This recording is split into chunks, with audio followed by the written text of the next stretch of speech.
الصبح بدا من طلعته. بسم اللہ الرحمن الرحیم. السلام علیکم ورحمۃ اللہ وبرکاتہ.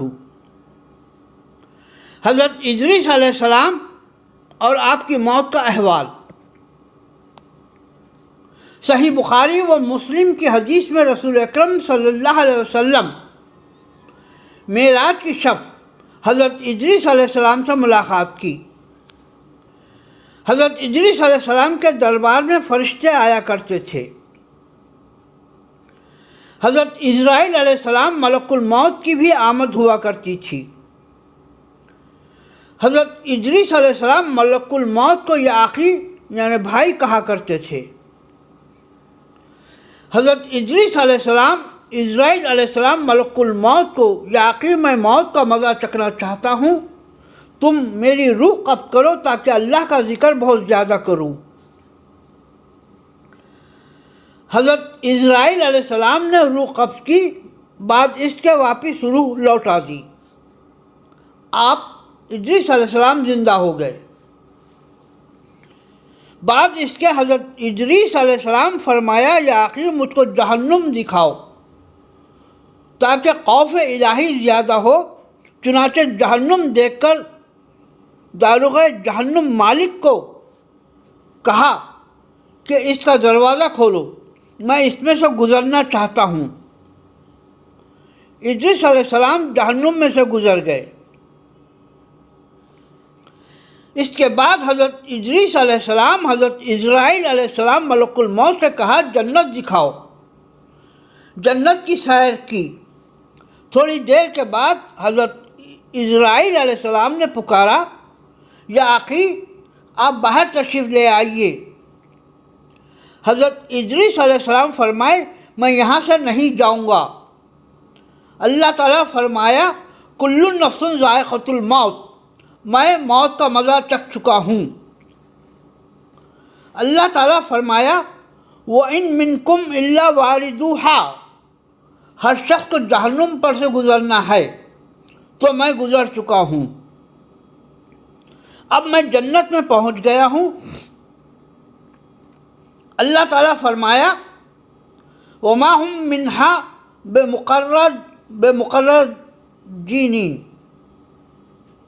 اللہ تعالیٰ فرمایا وَمَا هُم مِّنْهَا بِمُخَرَّجِينَ. جنت میں داخل ہونے والے جنت سے نکالے نہیں جائیں گے.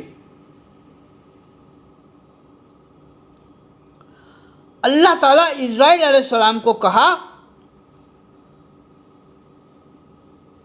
حضرت ادریس علیہ السلام نے جو کچھ کیا میرے حکم سے کیا، ان کو چھوڑ دو، یہ جنت ہی میں رہیں گے. چنانچہ حضرت ادریس علیہ السلام جنت میں ہیں. حضرت ادریس علیہ السلام کے صحیفے میں محمد رسول اللہ صلی اللہ علیہ وسلم کے خاتم النبیین کی آمد کا ذکر ہے. اس صحیفے میں آخری نبی محمد صلی اللہ علیہ وسلم کے ہونے کی بشارت ہے. حضرت ادریس علیہ السلام بابل میں پیدا ہوئے یعنی عراق. زندگی کا اکثر حصہ بابل میں گزارا. عروس بلاد بغداد میں عراقی حکومت بابل کے کھنڈرات کو اثر نو تعمیر کیا، ان کو اصلی حالت میں لے آئے. اس تاریخی شہر کی دو فصیلیں تھیں. اندرونی فصیل 6 کلومیٹر طویل اور بیرونی فصیل 16 کلومیٹر. دونوں فصیلوں کے درمیان ایک نہر تھی جو کہ خندق کا کام دیتی تھی. شہر بابل کے 9 دروازے تھے. اس وقت بھی کھنڈرات موجود ہے. فرعون مصر کے آثار، ابو ہول کا مجسمہ، قوم سمود کا پہاڑوں کو کھود کر محلات بنانا بابل کے کھنڈرات میں فصیل کی دیوار پر عجب اقسام کے جانور بہت ممکن ہوں اہل بابل کے معبود ہوں۔ تصویریں عجب قسم کی تھیں، پاؤں مور کے، شکل ہرن کی، دھڑ شیر کا، دم سانپ کی، ہر جگہ جا بجا تصویریں اینٹوں کے اوپر ابھری ہوئی تھیں۔ ہزاروں سال گزرنے کے باوجود آج بھی وہ اینٹیں اصلی حالت میں موجود ہے۔ بخت نصر بادشاہ کا 600 کمروں کا محل، حضرت ادریس علیہ السلام کی پیدائش کا شہر بابل یعنی عراق، بابل میں بخت نصر بادشاہ کا محل 600 کمروں پر موجود ہے۔ یہ بادشاہوں کے رہنے کے طور طریقے تھے۔ اس دور میں بابل طاقتور، ترقی یافتہ شہر یا ملک تھا۔ بخت نصر بادشاہ کے محل کے ساتھ ایک باغ تھا جو کہ ایک عجوبہ تھا۔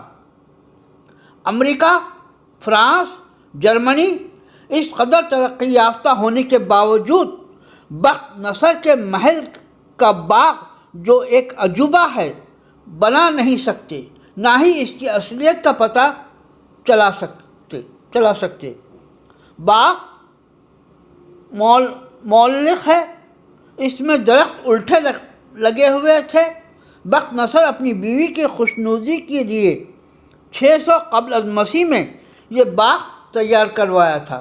اس کا شمار عجائبات عالم میں ہوتا ہے۔ محل کے کھنڈرات سے کچھ فاصلے پر کالے رنگ کے شیر کے تاریخی مجسمہ نصب ہے۔ اس کو بہت بڑے پتھر سے تراش کر بنایا گیا۔ ادریس علیہ السلام کے شہر بابل میں ہاروت و ماروت کا کنواں ہے، جس میں 2 فرشتے ہاروت و ماروت الٹے لٹکے ہوئے ہیں۔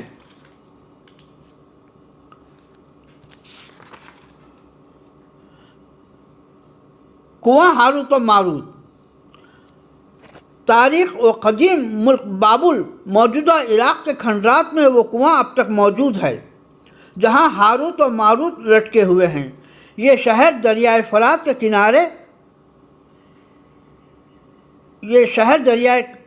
کے کنارے پر واقع ہے۔ بغداد 60 میل کے فاصلے پر جنوب میں ہے۔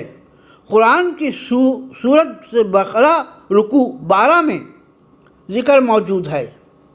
اللہ تعالیٰ یہاں کے لوگوں کی آزمائش کی خاطر 2 فرشتے ہاروت و ماروت کو سحر یعنی جادو کا علم دے کر بھیجا۔ ان کی ہاروت و ماروت کی غلطی پہ الٹا لٹکایا گیا۔ وما انزل علی الملکین ببابل ہاروت و ماروت، سورہ بقرہ پارہ 1۔ حضرت عبداللہ بن عباس رضی اللہ تعالیٰ عنہ کی روایت، حضرت ادریس علیہ السلام کے زمانے میں ذریت آدم کے بد اور برے اعمال کے دفتر آسمان پہ جانے لگے، تب فرشتے انسانوں کی تذلیل والے جملے کہنے لگے۔ فرشتے کہتے کہ یہ کس طرح کے انسان ہیں جو اپنے مالک کی نافرمانی کرتے ہیں۔ تب اللہ تعالیٰ فرمایا کہ میں بنی آدم کے خمیر میں شہوت اور غصہ رکھا ہے، اسی وجہ سے ان سے گناہ سرزد ہو جاتا ہے۔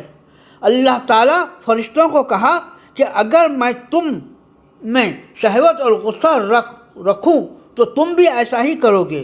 فرشتوں نے کہا ہم ایسا نہیں کریں گے۔ اس پر اللہ تعالیٰ نے کہا تم اپنے میں سے 2 کو منتخب کر لو۔ فرشتوں نے 2 کا انتخاب کیا، ہاروت و ماروت جو عبادت میں مشہور و ممتاز تھے۔ اللہ تعالیٰ ان میں شہوت اور غصہ دے کر زمین پہ اتار دیا۔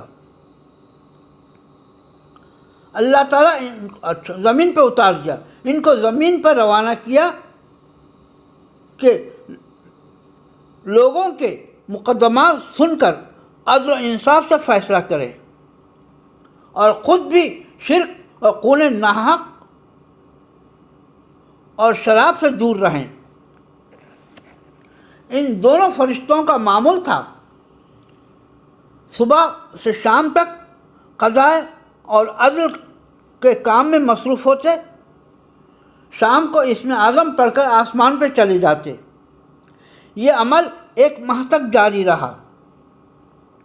اچانک زہرہ نام کی ایک حسین و خوبصورت پری پیکر پری جمال عورت، اپنی مثال آپ تھی، دونوں فرشتے ہاروت و ماروت اس کے عشق میں گرفتار ہو گئے۔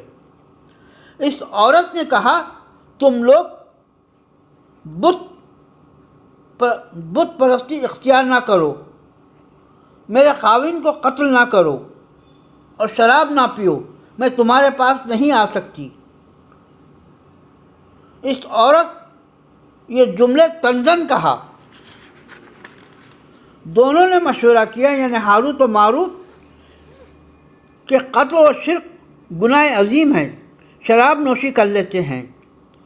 اس زہرہ نامی عورت نے ان دونوں کو شراب پلائی، بت کو سجدہ بھی کروایا، بعد اس کے اپنے شوہر کو بھی قتل کروایا، پھر ان سے اسم اعظم سیکھا اور پڑھ کر آسمان پر چلی گئی۔ اس کی روح زہرہ ستارے سے مل گئی اور زہرہ جیسی ہو گئی۔ ہاروت و ماروت اسم اعظم بھول گئے۔ حوالہ تفسیر ابن کثیر۔ اس وجہ سے آسمان پہ نہ جا سکے۔ حضرت ادریس علیہ السلام کی خدمت میں ہاروت و ماروت بابل میں حاضر ہو کر بارگاہ الہی سے میں شفاعت کے لیے درخواست کرنے کے لیے کہا۔ بارگاہ الہی سے حکم آیا کہ عذاب تو ضرور ہوگا، تم کو اختیار دیا جاتا ہے، یعنی ہاروت و ماروت کو، کہ دنیا میں عذاب منظور ہوگا یا آخرت میں۔ ان فرشتوں نے دنیا کے عذاب کو آسان جان لیا، آخرت کا عذاب دائمی ہے، اس وجہ سے دنیا کا عذاب اختیار کیا۔ اسی وجہ سے بابل یعنی عراق کے ایک کنویں میں الٹے لٹکا دیے گئے، وہاں پر ان کو آگ کا عذاب دیا جا رہا ہے۔ حضرت فخر الدین رازی اس واقعے کی بڑی قوت سے انکار کرتے ہیں، مگر جلال الدین سیوطی 8ویں صدی ہجری کے مجدد اول عصر اس زمانے کے عصر حاضر کے سب سے بڑے محدث و مبلغ و مفسر اور شاہ عبدالعزیز محدث دہلوی ہاروت و ماروت کے واقعے کو درست مانتے ہیں۔ صحابہ کرام کے سندوں کی صحیح اس کثرت سے ہے کہ انکار ناممکن۔ والسلام، خیر الختام، تمت بخیر۔ الصبح بدا من طلعته